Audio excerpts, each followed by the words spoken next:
गेहूं के अंदर कुछ एरिया में जंगली पालक रोमेक्स की बहुत प्रॉब्लम आती है। और जो सामान्य हम खरपतवारनाशी दवाएं करते हैं उनसे जंगली पालक कंट्रोल भी नहीं होता है। जिन किसानों के जंगली पालक की प्रॉब्लम है वो 2,4-D या जो मेटसल्फोन हम सामान्यतः करते हैं उससे कंट्रोल नहीं होगा। यदि आपके जंगली पालक की प्रॉब्लम है तो आपको कार्फेंटाजोन पे जाना पड़ेगा। इसकी डोज है वो 20 ग्राम प्रति हेक्टर एआई में है। जो मार्केट में आपको कार्फेंटाजोन की जो पाउच मिलेगा उस पाउच को सीधा सीधा देखें तो वो जाएगा आपका 50 ग्राम एक हेक्टर में। देखिए इतना बड़ा ये रूमेक्स है, फूल के ऊपर था और इसको 2 दिन के अंदर इसने निपटा दिया है कार्फेंटाजोन ने। हालांकि इतनी लेट स्टेज में गेहूं में खरपतवार खरपतवारनाशी दवाओं का स्प्रे नहीं करना चाहिए, लेकिन कई बार परिस्थितियां ऐसी होती हैं कि जैसे इस टाइप का यदि रूमेक्स है तो वो आदमी कहाँ कैसे कंट्रोल करेगा। कुछ लोगों के फेलरिश की भी दिक्कत है, गेहूं से की भी दिक्कत है।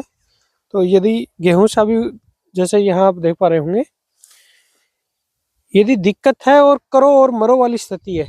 एक तो होता है जैसे आप देख रहे हो इसके अंदर शायद आपको बहुत डेंस गेहूं दिख रहा होगा, लेकिन ये गेहूं उतना डेंस नहीं है, गेहूं के बराबरी ही ये गेहूं सा है, फेलरिश बीच में इसके बराबरी है। तो वैसे तो यदि कम है आपके सीड बैंक तो आप हाथ से निकाल लो लेट स्टेज में फेलरिश, और कई सालों तक आपको प्रयास करना पड़ेगा, खेत को मैनेज रखना पड़ेगा, तो आपका फेलरिश कंट्रोल हो जाएगा। लेकिन यदि फेलरिश इस स्थिति में है जैसे आप देख रहे हो यहाँ, यदि आप इसको देखो हल्का कलर है, ज्यादातर इसमें जितना गेहूं है उतना ही गेहूं सा है, बाली आने को है गेहूं की।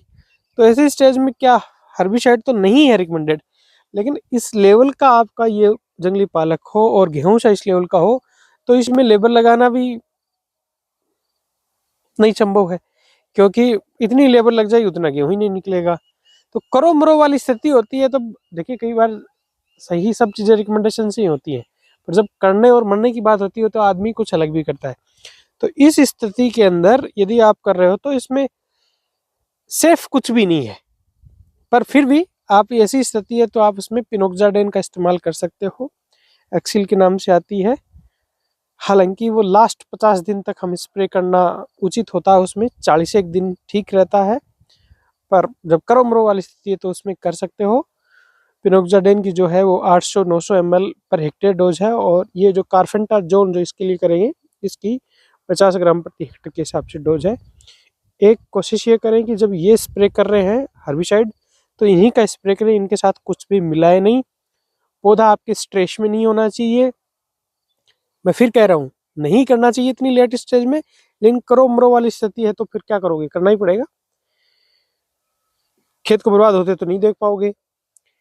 तो उस स्थिति में पौधा स्ट्रेस में नहीं होना चाहिए, ना तो बहुत नमी की कमी होनी चाहिए, ना पानी भरा हुआ होना चाहिए, ठंड का गर्मी का कोई स्ट्रेस नहीं हो, नॉर्मल कंडीशन में सुबह या शाम के समय स्प्रे आप कर सकते हो। लेकिन सिर्फ करो और मरो वाली स्थिति में सामान्यतः इतनी लेट स्टेज में गेहूं में कोई भी खरपतवारनाशी सेफ नहीं है। इसके भी कुछ कुछ साइड इफेक्ट हो सकते हैं, बालियां टेढ़ी हो सकती हैं, ये हो सकता है वो हो सकता है। और यदि आपके नॉर्मल यदि फेलरिश है, कुछ मात्रा में फेलरिश है, आप कोई बीज उत्पादन का कार्य नहीं कर रहे हैं, तो आप उसको प्लीज हाथ से निकाल दो। हाथ से निकाल के खेत में फेंके नहीं, उसको खेत से बाहर निकालें। ये जब आपको कच्चा कच्चा दिखता है तभी इसमें बीज बन जाता है, वो अगले साल आपके आता है। इसलिए इसके सीड बैंक को, जो आपके इसके बीज का जो बैंक बन गया आपकी जमीन में, उसको फेलरिश के सीड बैंक को या ऐसा जो खरपतवार है आपका ये जंगली पालक जैसा है, ऐसे का यदि आपका सीड बैंक बन गया तो उसको प्लीज लगा के उसको आपको कम करना पड़ेगा। उसके सीड बैंक को आपको प्रयास करना पड़ेगा। गेहूं दिख रहा है ठीक है, कोई कोई फेलरिश है छोड़ देता हूँ, नहीं भाई, फेलरिश छोड़ने वाली इस चीज नहीं है। आप पंजाब हरियाणा की हालत देख लो, बहुत बुरे परेशान है फेलरिश से, नए नए टेक्निकल आ गए उनसे भी वो कंट्रोल नहीं हो रहा, रेजिस्टेंस पे रेजिस्टेंस आ रही है। और ये स्पेशली अभी कोटा मध्य भारत में भी, और जहाँ हम काम कर रहे हैं कोटा रीजन में भी ये फेलरिश बहुत बड़ी समस्या बन रही है। मैं पहले 12 में रहता था, 12 में इतनी बड़ी फेलरिश की समस्या नहीं थी, जबकि बूंदी में बहुत बड़ी समस्या है। एक तो राइस व्हीट क्रॉपिंग सिस्टम है, धान गेहूं किसान लगाता है, और दूसरा ये है कि उतनी टेक्निकल की समझ नहीं है और खरपतवारनाशी दवाओं का बदल बदल के इस्तेमाल नहीं कर रहा।